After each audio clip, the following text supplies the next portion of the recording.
Hello, happy International Women's Month. This video is specially for my girls. The theme for this year is this year's celebration is Accelerate Action. Accelerate Action is talking about specially focusing on taking swift and decisive steps towards the achievement of gender equality.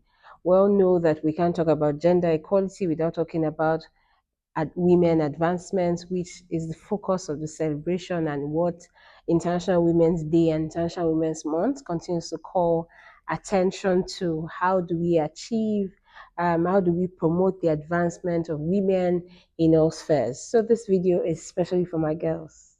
In this video, we'll be talking about simple steps that we can take as individuals, as women within the workplace to advance our cause, to promote ourselves, to promote opportunities, open doors for ourselves, and just achieve the kind of growth and the kind of growth we hope to see in the workplace.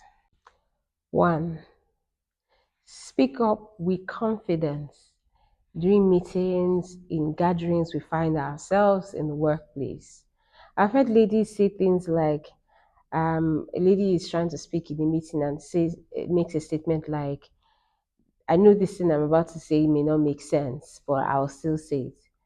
Who says what you're about to say will not make sense?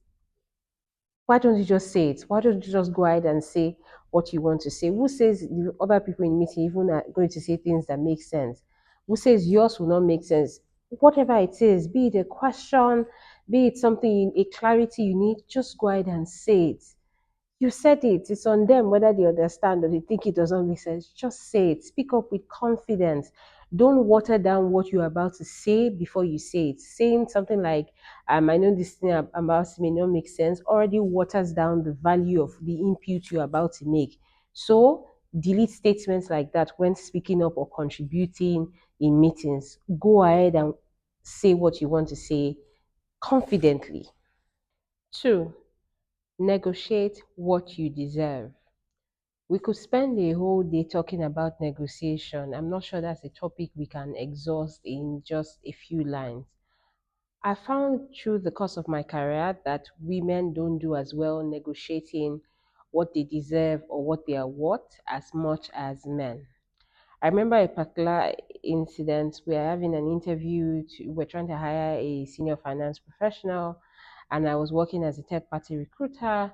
We're seeing a couple of candidates, and the candidate that was most qualified for the role was a woman who was seen last. When it was time to talk about offer, and she was asked, "What would you like to earn?" Because the interviewers, the were quite happy with her. They were quite happy to progress. And then she mentions an amount, and I couldn't believe my ears. She was asking for something that was just about a 40,000 naira difference to what she was currently earning from a job that was supposed to be a marked improvement, a marked elevation from what she was currently doing. I couldn't take it. After the call, I called her and told her that you have to ask for something else. Why? And the reason she was giving me for even asking for that amount just hovered around trying to be humble. Why are you trying to be humble? So, let me go again. Negotiate what you deserve. In negotiating what you deserve, I advise that first you need to do your research. You need to do your research, the role you're trying to move into, what's the average pay for that role, what's the average pay for that for the role in the sector or industry that role is coming from or that vacancy is coming from. What's pay like in the organization? Are they top of range? Are they top of top of range do payers or are they mid payers? You want to find out information like that. Then, in doing your research, you also want to what kind of you also want to research on. For example, you also want to self-assess. What kind of impact are you going to be bringing? What kind of solutions are you bringing? What does what's the value of the experience? What's the value of the experience you're bringing? What's the value of what you'll be doing? You as a person, what do you think you should command? different things are involved in doing your research and preparing. So sometimes I say you might not know what the organization is looking to pay for that role, but if you've decided on what you're looking to earn next, it's easier for you to name a price. Say, okay, this is what I want to earn. Or if what you're offering is this, I want to earn so amount, or if what the budget for the role is higher, then we can talk about that. But then make up your mind on what you are worth and what you like to earn, so that it doesn't seem like, oh, you are getting cheated, or you're not comfortable with what you end up with, or you get in and it feels like you should change yourself. If you are able to decide on what you are worth and what you want to earn at your next level, which I like to advise should be a marked difference on what you're currently earning, then you feel comfortable. Also, sometimes there are some things that might affect what you're able to negotiate from, things like what kind of opportunity. Is it a learning opportunity for you? Is this something that you might want to consider a pick? But then, in summary, negotiate what you deserve. Do your own work.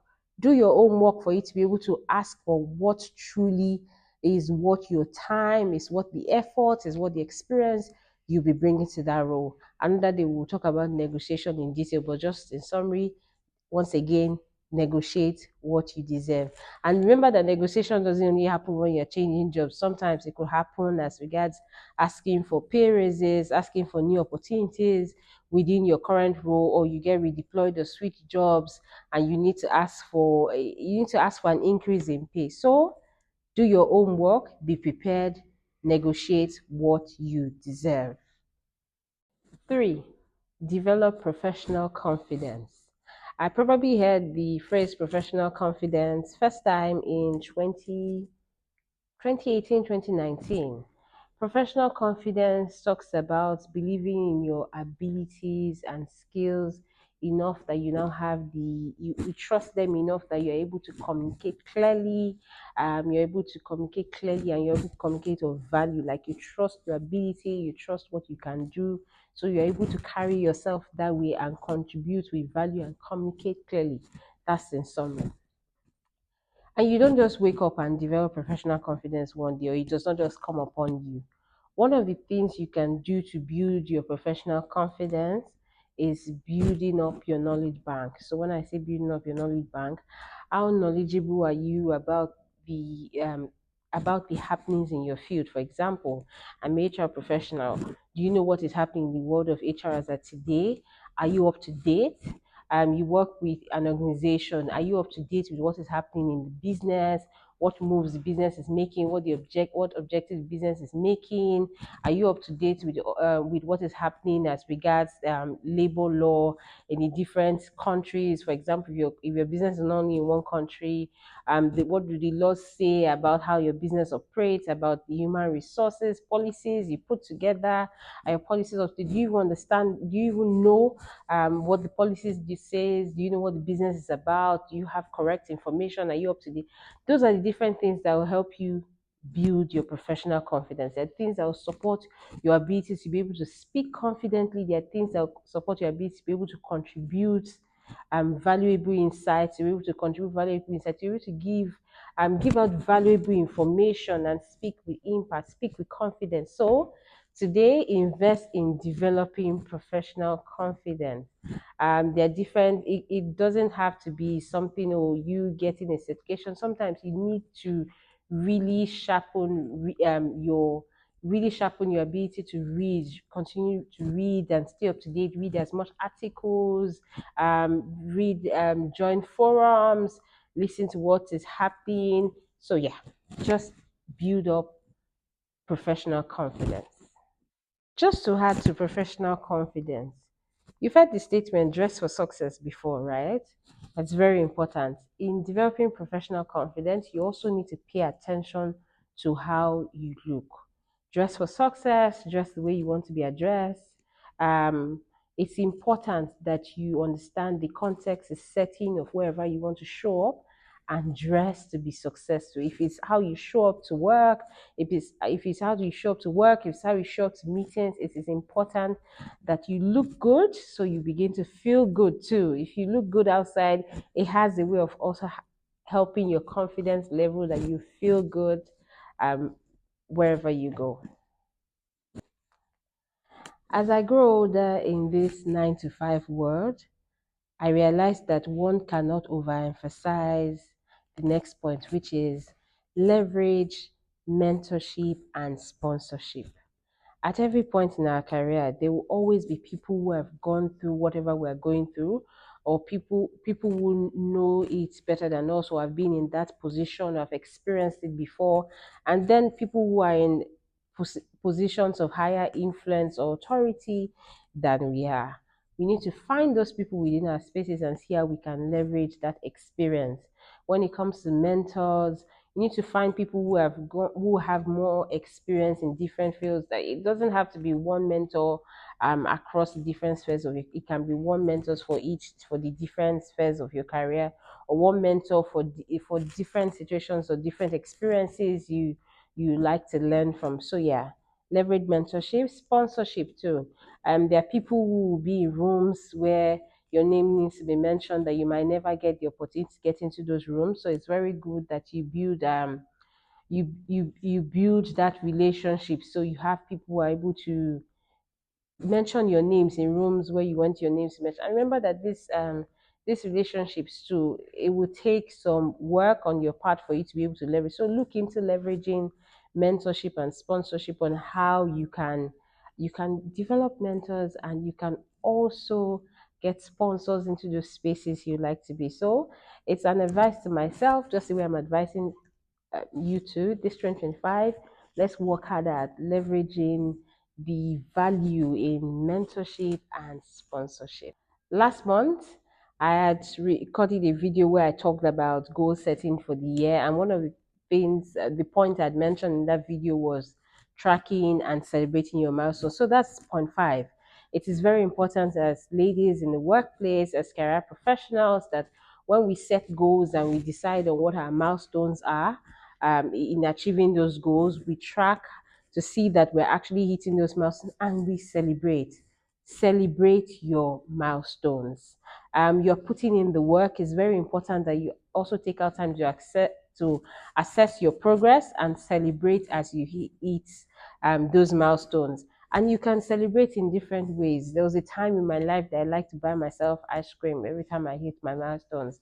Well, not really my thing as much again, but then I still find different ways. It could be a spa session, it could be different things, it could be taking out time to go to cinema, just whatever you enjoy. Ensure that, and then it could just be just doing something you enjoy. Ensure that as you're going through the different milestones, you're tracking to see that you're hitting, and for those that you need to see how you need to augment or re-strategize to hit them, you know better if you're tracking.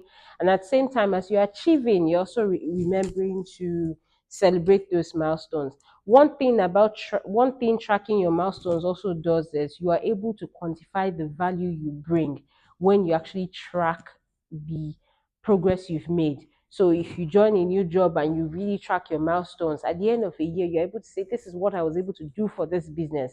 At the end of 2 years, you're able to, so when you even come to negotiating, like I spoke earlier, you're able to say, this is the value I've brought to you, because you've been actively tracking and celebrating milestones.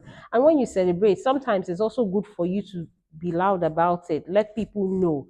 Don't be shy to talk about the impact you bring. Don't be shy to talk about the good things you've done. Don't be trying to talk about the value you've brought to business. So track and celebrate and talk about those milestones. Let people know those achievements you've brought to the table. My final point is advocate for other women in the workplace. As we advocate for ourselves, it's also important that we advocate for other women in the workplace. Let's be very deliberate about collaborating with other women, speaking up against biases that we see happening against women in workplace, lifting and supporting other women.